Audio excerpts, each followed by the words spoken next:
नमस्कार दोस्तों। Stock specific analysis में आज बात करेंगे एक बैटरी बनाने वाली कंपनी। इस पे ऑलरेडी हमने एक स्टडी किया था जो कि वाडी रिन्यूएबल एनर्जी के नाम से था। और ये है वाडी टेक्नोलॉजी जो कि लिथियम बैटरी बनाती है कंपनी, जो कि सपोर्टिंग होती है जो कि चाहे वो ई रिक्शा वाले बैटरी हो या फिर सोलर वाली बैटरी हो या इस तरह के जो सोलर्स वाले बैटरी ज़्यादातर जो होती है उसमें ये यूज होता है। इसकी नाम होता है lithium ions battery manufacturing in India, जी कंपनी करती है। और बैटरी स्टोरेज का भी काम है इस कंपनी का। तो ये एक तो इसकी जो कंपनी है वॉरी रिन्यूएबल्स, उसका परफॉर्मेंस तो हमने काफ़ी अच्छा देखा था। और इसका जो परफॉर्मेंस है वो भी उसी लेवल से काम करता है या कम करता है, इसको हम जानने की प्रयास करेंगे। इसका लास्ट देखें, क्योंकि ये छोटी कंपनियों में आती है, तो बहुत ही छोटी कंपनियों में आती है, तो इसका जो रिजल्ट आता है वो 6 मंथ के बेसिस पे रिजल्ट आता है। अभी लास्ट इसका अपडेटेड है। इसको जो कोई नज़र में रखने वाली बातें हैं, जो कि 3 तारीख को डेट, जो कि फ्राइडे को इसका रिजल्ट आने की उम्मीद है। यहाँ पे बोर्ड मीटिंग ने ये दिया था, जो intimation of the board meeting to be held on the 3 मई को बोर्ड मीटिंग करेगी, जिसमें कि क्या सब होगा। Company has the cash flow statement for the financial year ended 31 March तक जो कैश फ्लो का है वो ऑडिटेड फाइनेंशियल स्टेटमेंट और ये हाफ ईयरली फाइनेंशियल स्टेटमेंट, ये सारी चीज़ कंपनी प्रोवाइड करेगी रिसेंटली आने वाले टाइमों में, अभी 3 तारीख के आसपास। तो देखें क्या है इसका स्टॉक मार्केट का क्या है रिएक्शन। अभी देखें इसका रिएक्शन की बात करें तो ये निकल के आती है जो लास्ट ट्रेडिंग सेशन में 5% भागा था स्टॉक। स्टॉक थोड़ा सा बड़ा है, क्योंकि वो जो हमने एक स्टडी किया था वो थोड़ा सा छोटा था। यहाँ पे स्टॉक्स काफ़ी बड़ा रेंज का है, नियर अबाउट 1900 के आसपास का, और इसमें 5% यदि इंक्रीज करता है कभी डे के हिसाब से, तो काफ़ी बेटर परफॉर्मेंस हो जाती है एक दिन में। परफॉर्मेंस में 5% 10% इंक्रीज करता है। इससे 52वें की हाई की बात करें तो 2200 रुपये तक गया था स्टॉक्स, और लो की बात करें तो 247 पे था। सोचो सोचो दोस्तों 247 से स्टॉक ने जो रिएक्शंस किया, वो रिएक्शंस 2200 तक 2300 तक जाती है। ये कितनी बड़ी उपलब्धियां हैं स्टॉक मार्केट में कंपनियों के लिए। और कंपनियां करती क्या है, कंपनियां बैटरी बनाती है। बैटरी किस चीज़ के लिए बनाती है, जिसमें साइकिल्स हैं, कुछ बड़े ई फोर लाइफ हैं, बाकी ई रिक्शाज हैं, बैटरीज स्टोरेज सिस्टम्स हैं इनकी, और टेली कम्युनिकेशंस जो यूपीएस होता है उसमें भी इसका बैटरी का इसका यूज होने लगा है। और बाकी देखिए इसके प्रोडक्ट काफ़ी सारे आते हैं दोस्तों, कोई भी प्रमोशंस या एडवर्टाइजिंग नहीं है किसी कंपनी के लिए। इसका जो क्लाइंट्स हैं उसमें बड़ी बड़ी क्लाइंट्स का नाम आता है, गौतम सोलर्स और गोजरेज, सुस्टेंस, और कंपनी का और भी है। लेकिन मैं अभी स्टॉक स्पेसिफिक में बात करूं तो पहले तो हमने ये देख लिया, इसका ध्यान रखने वाली बात है जो 3 मई को इसका आने वाला है रिजल्ट। अब इसका स्टॉक में क्या रिएक्शन रहा, क्योंकि देखने में लगता है यदि स्टॉक 200 रुपये से स्टार्ट होकर करीब करीब 2200 तक जाता है तो कितना बड़ा चेंज हो रखा है स्टॉक में। इसका कंपनी की फेस वैल्यू की बात करें तो फेस वैल्यू की बात आती है 10 रुपये का। कंपनी करती क्या है, कंपनी का यहाँ पे है पावर जनरेशन का काम, और पावर जनरेशन की इंडस्ट्री के अंदर ये कंपनी आती है। इसका 1 साल का चार्ट हमने देखा तो 1 साल के चार्ट में जो ये स्टार्टिंग हुआ था वो इन नियर और 200 250 के 300 मान लेते हैं, 300 से लेकर के 2200 तक का टारगेट अचीव करता है। 5 दिन में देखने को मिलती है स्टॉक में थोड़ी सी प्रॉफिट बुकिंग हुई, लेकिन दोबारा इसमें कल जो लास्ट ट्रेडिंग था उसमें चढ़ने का मौका मिला इसको स्टॉक को। 1 महीने के चार्ट में देखने को मिलती है जो बैक टू बैक इसमें जंप देखने को मिला है। 3 महीने के चार्ट में जो देखने को मिलती है, जो 3 महीने की चार्ट कहती है थोड़ा सा स्लो चल रही है।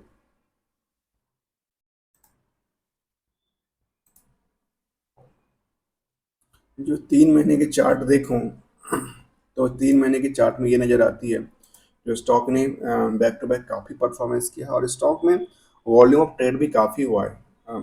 जब भी ये स्टॉक में रिएक्शन आता है तो काफ़ी ये वॉल्यूम ऑफ ट्रेड बढ़ जाता है। 6 महीने के डेटा भी उसी रेशियो से निकलता है जिस रेशियो से हमेशा से निकलता जा रहा है, और 1 साल के दौरान भी इस कंपनी ने बीटर परफॉर्मेंस किया है। इसके क्या हमने एक तो अभी अपडेट देख लिया जो 31 मार्च जो इसका हाफ ईयर एंड जो मार्च है 31st, उसका रिजल्ट आएगा। उसके बाद और क्या हो सकता है, कंपनी कुछ डिविडेंड का पार्ट देगी या क्या, अभी इसमें ऐसा कुछ डिक्लेरेशन नहीं था। जब बोर्ड मीटिंग की डिटेल आएगी तब पता चलेगा क्या कंपनी डिविडेंड देती है, तो क्या उसके बाद तो और भी परफॉर्मेंस हो सकता है कंपनी के लिए। तो कॉर्पोरेट टैक्स के हिसाब से देखें तो कोई कंपनी ने बोनस दिया था कभी किसी जमाने में, 4 साल हो गया उस बोनस का, अभी तो उसके बाद तो कुछ ऐसा दिया नहीं है। रिजल्ट में देखेंगे तो यदि एक दो क्वार्टर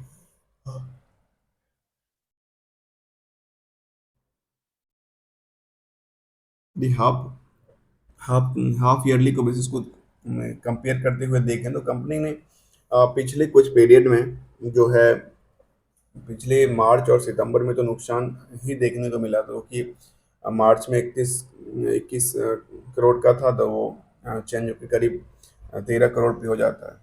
तो वहाँ पे ये थोड़ा सा नेगेटिव देखने को मिला था, लेकिन उसके बाद भी स्टॉक ने जो रिएक्शन दिया वो ज़्यादा परफॉर्मेंस करता था। वो लगता है कि किसके बेसिस, मार्केट रिएक्शंस के बेसिस पे देती है और उसका बाकी कंपनियों के बेसिस पे देती है। तो इसका रिजल्ट का कुछ और पार्ट यदि हम देखें यहाँ पे, जो कि क्वार्टर बाई क्वार्टर कहीं और भी रिजल्ट आती है, यदि मैं 2021 का भी देखूँ तो ये सेल्स का निकल के आती है कि कंपनी 22 में जब मार्च मार्च में इसके 13 करोड़, फिर सितंबर में 7 करोड़, मार्च में आके फिर से 21 करोड़ पे आती है, और थोड़ी सी सितंबर में दोबारा डाउन साइड देखने को मिलती है। तो ये बिजनेस में इसका थोड़ा बहुत फ्लेक्सिबिलिटी नज़र आती है, एक स्टेबिलिटी नज़र नहीं आती, लेकिन इसका स्टॉक में स्टेबिलिटी नज़र आती है। इसका शेयर होल्डिंग की बात करें तो जो करीब 60% के आसपास के जो होल्ड पोजिशंस हैं वो प्रमोटर के पास हैं, और पब्लिक के पास जो पोजिशंस हैं वो 40% की पोजिशंस हैं। इस 40% पोजिशंस में भी कुछ बड़े नाम की बात करूं तो प्रमोटर इसमें जो कंपनी है जिसके पास करीब 16%, 15%, 15% की, तो मेन प्रमोटर्स कंपनी है जिनके पास वीरेंद्र सी डोसी और ये सब उनके, वाड़ी ईएसएस प्राइवेट लिमिटेड, ये इनकी मेन शायद कंपनी है, जहाँ से इनकी सारे होल्डिंग्स बने हुए हैं बाकी ग्रुप्स कंपनी का। इसमें जो दूसरी बात देखें तो इसमें कोई बड़ी, इसमें ना एफ आई इन्वेस्टेड है ना डी आई इन्वेस्टेड, क्या लगता है यहाँ पे एफ आई और डी आई की कोई रिसर्च नहीं है क्या? ऐसा कई बार लगता है माइंड में, जो जितनी बड़ी परफॉर्मेंस करती है कंपनी, तो यहाँ पे एफ आई और डी आई इन्वेस्टेड क्यों नहीं होता है? यहाँ पे प्योरली जो है वो पब्लिक के पास है, जो प्रमोटर के पास है वो प्रमोटर के पास है, जो पब्लिक के पास है वो पब्लिक के पास भी कुछ बड़े नाम निकल के आते हैं, जिसमें कि 5% से ज़्यादा की पोजीशंस दिखती है। अभी मार्च 24 तक के डेटा के बेसिस पे देखूँ तो एक 5% के आसपास दिखती है। चौडवाडिया, जिग्नेश भानु भाई से, गुजराती कंपनी है आई थिंक ना, क्योंकि नाम इसका भाई से लगता है। तो ये इसका कंपनी का देखूँ, कंपनी है कहाँ की, इसके लिए यदि मैं कॉन्टैक्ट अस में जाऊँ और देखूँ तो कंपनी का कहाँ का डिटेल आती है। और यहीं पे तो हमने चार्ट अभी निकाला है, यहाँ पे लिखा हुआ कंपनी कहाँ की है। कंपनी के रजिस्टर्ड ऑफिस कहाँ पे है? कंपनी के रजिस्टर्ड ऑफिस की बात करें तो वेस्टर्न ईस्ट वेस्ट, ये तो मुंबई की एड्रेस कंपनी है, लेकिन नाम से ऐसा लगता है ये गुजराती ही कंपनी है, क्योंकि भाई वगैरह वहीं तो हैं। तो इस स्टॉक में जो रिएक्शन देखने को मिला है वो काफ़ी वेटेड रिएक्शन देखने को मिला। उसके ग्रुप कंपनी का तो काफ़ी परफॉर्मेंस बेहतर है। और पब्लिक के पास भी, जो पब्लिक है उनके पास, सबके पास 1%, 1.5% के आसपास पोजिशन हैं यहाँ पे। ऐसा नहीं कि पोजिशन कभी किसी ने कम किया हो, सबके पास पोजिशन स्टेबिलिटी के साथ रखा हुआ है। और मार्च में जो एक पिछले 2-3 क्वार्टर से इसमें जो स्टेबिलिटी दिखती है काफ़ी ज़्यादा दिखती है। इसके साथ साथ जो हम एनालिसिस की पार्ट देख रहे हैं, जहाँ पे परसेंटेज हम देख रहे थे स्टॉक का, स्टॉक की परसेंटेज में देखें तो नियरली ये नज़र आता है, जो स्टॉक्स पिछले 5 साल के दौरान में नियरली 16,500% का जंप करता है। दोस्तों ये जो परसेंटेज ऑफ चेंज है और परसेंटेज जो ग्रोथ दिखती है, ये ठीक कट ऑफ डेट होती है, जो कि लास्ट क्लोजिंग प्राइस से पिछले 5 साल पहले का क्लोजिंग प्राइस था। यदि मार्केट उस टाइमिंग पे, मैं हमेशा कह देता हूँ उस टाइमिंग पे यदि मार्केट बियर मार्केट था और आज वो बुल मार्केट हो गई, तो क्या होगा? परसेंटेज ऑफ चेंज जो है क्लोजिंग प्राइस के हिसाब से वो काफ़ी इंक्रीज दिखती है। हो सकता है कई बार यदि वहां पे बुल मार्केट थी, आज बियर मार्केट होगी, तो उसका जो रिएक्शंस है वो नीचे की तरफ दिखती है। तो ऑलमोस्ट 5 साल में यहाँ पे देखो एक कट ऑफ डेट के बेसिस पे तो 15 16 हजार परसेंट, 16 हजार परसेंट से ज़्यादा का ग्रोथ दिखता है। 3 साल में करीब 8400% का ग्रोथ दिखता है। 2 साल में 1611% का ग्रोथ दिखता है। एक साल में देखूँ तो 644% का ग्रोथ दिखता है, और 6 महीने में देखूँ तो 313% का ग्रोथ। तो यहाँ पे ग्रोथ लेवल जो दिखती है वो काफ़ी ही ज़्यादा दिखती है, क्योंकि उसका उस मार्केट से लिंक होता है, क्योंकि उस टाइम पे मार्केट का क्या रिएक्शन था, आज के टाइम में मार्केट का ओवरऑल क्या रिएक्शन है, उसके बेसिस पे डेटा देखें। वैसे उस डेटा के बेसिस पे देखें तो बैंक एफडी और बाकी जितने भी प्लान्स होते हैं जो कि फाइनेंशियल्स पोजीशन को बिल्ड करने के लिए, उससे काफ़ी बेटर परफॉर्मेंस होती है स्टॉक में। इसीलिए कहते हैं स्टॉक मार्केट जहाँ पैसे ही पैसे हैं, पैसे की बरसात होती रहती है। अब पैसे की बरसात में आपको पकड़ना है पैसे क्या है, कैसे और कहाँ से मिलते हैं। तो 3 महीने के डेटा देखो तो करीब 76% का जंप हो रखा है। 1 महीने के डेटा बेस में देखो तो करीब 43 44% का जंप है। हाँ, रिसेंटली कुछ सप्ताहों दिनों से ये 2 सप्ताह में 5% गिर चुका है, और एक सप्ताह में करीब करीब 5% के आसपास गिरावट दर्ज की है। क्योंकि वो गिरावट जो होती है, ये गिरावट चार्ट में वैसे दिखती है जैसे एक पीरियड कट ऑफ पीरियड उसका भी मार्केट में जंप हुआ। अभी इसका रिजल्ट आने की उम्मीद करते हैं, रिजल्ट के बाद इसका क्या रिएक्शन होगा, क्योंकि रिजल्ट में जो इसका जो फंडामेंटल्स आते हैं वो पिछले पीरियड से यदि काफ़ी बेहतर परफॉर्मेंस आएंगे तो और भी बेटर परफॉर्मेंस करेगा कंपनी। यदि यहाँ पे 13 करोड़ के बदले नियर अबाउट मतलब 25 या 26 करोड़ की आ जाती है, क्योंकि पिछली बार मार्च में इसका 21 करोड़ का आसपास था। तो मार्च 24 में यदि इसका जो क्लोजिंग है वो करीब 25 या 26 करोड़ का आ जाता है, तो इसके बेसिस पे इसका जो नेट प्रॉफिट्स का मार्जिन है, ऑपरेशंस ऑपरेटिंग प्रॉफिट जो है पिछले 2 क्वार्टर में देखने को मिलता है जो नेगेटिव है, जो कि 1.11 1 करोड़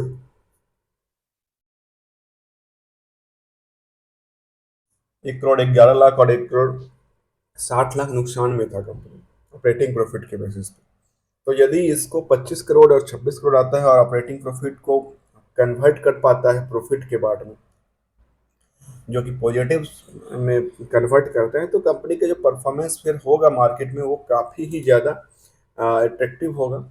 दोस्तों, ये यहाँ पे चार्ट जो देखती है, चार्ट बेसिस पे देखूं तो चार्ट में ये दिखती है जो स्टॉक्स ने जो परफॉर्मेंस किया है उस बेसिस पे इसको रिसेंटली जो लेवल्स हैं वो काफ़ी बेटर परफॉर्मेंस होगा। इसको यदि हम 50 डे और 200 डे से चार्ट को देखें कंपेयर करते हुए, पिछले 6 महीने के चार्ट को ही देखें यदि, तो 6 महीने के चार्ट में ये नज़र आती है जो कंपनी ने पिछले 50 डे के हिसाब से इसमें थोड़ा सा डाउन साइड था, लेकिन उसके बाद दोबारा इसमें जो जंप हुआ वो थोड़ा सा बेटर था। 200 डे से देखें तो काफ़ी ही ऊपर का रिएक्शंस में है स्टॉक्स अभी भी। तो ये यहाँ पे टेक्निकल भी यही दिखती है जो चार्ट में अभी जो है वो वहाँ से जंप करने की ज़्यादा लगती है, क्योंकि स्टॉक्स में लास्ट डिसीजन में अच्छा खासा जंप किया है, और जंप करने के बाद यहाँ सिंबल तो थोड़ा ज़्यादा दिखता है जो ग्रोथ लेवल दर्शाती है।